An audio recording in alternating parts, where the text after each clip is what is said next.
सबसे बेहतरीन तरीका वो है जो हज़रत उस्मान ने अडॉप्ट किया, जो बुखारी में आता है कि उन्होंने कुरान के औराक को आग लगा दी थी।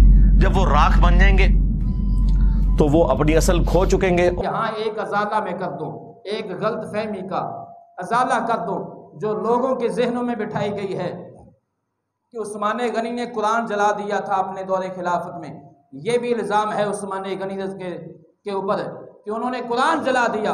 अब ये बात तवज्जो से सुने, सैयदना उस्मान गनी रज़ियल्लाहु ने कुरान मजीद के तमाम वो नुस्खे जमा करवाए जो सहाबा के घरों में मौजूद थे और बाकी लोगों के घरों में मौजूद थे, वो सब जमा करवाए, कुरान मजीद को तहरीर करवाया एक किरात पर कुरान मजीद को तहरीर करवाया और फिर वो कुरान मजीद का नुस्खा हुजूर सल्लल्लाहु अलैहि वसल्लम की एक ज़ौजा के यहाँ रखवा दिया गया।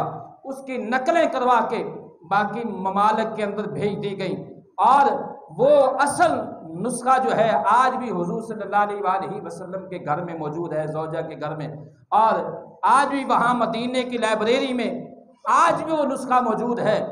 और फिर जो नुस्खे जो पहले लोगों के घरों में मौजूद थे जो सैयदना उस्मान गनी ने जमा करवाए, उनको पहले आपने धुलाया। ये बात तवज्जो से सुने, आपने धुलाया और धुला कर फिर जो साफ और राख हो गए तो आपने उन्हें जला डाला था।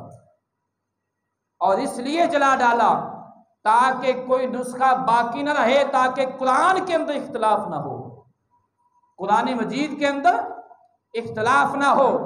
ये लोग जो सैयदना उस्मान गनी रज़ियल्लाहु के जिनके सीनों में सैयदना उस्मान गनी का बुग़्ज़ है, ये भी एक इल्ज़ाम लगाते हैं कि उस्मान ने कुरान मजीद को जला दिया था।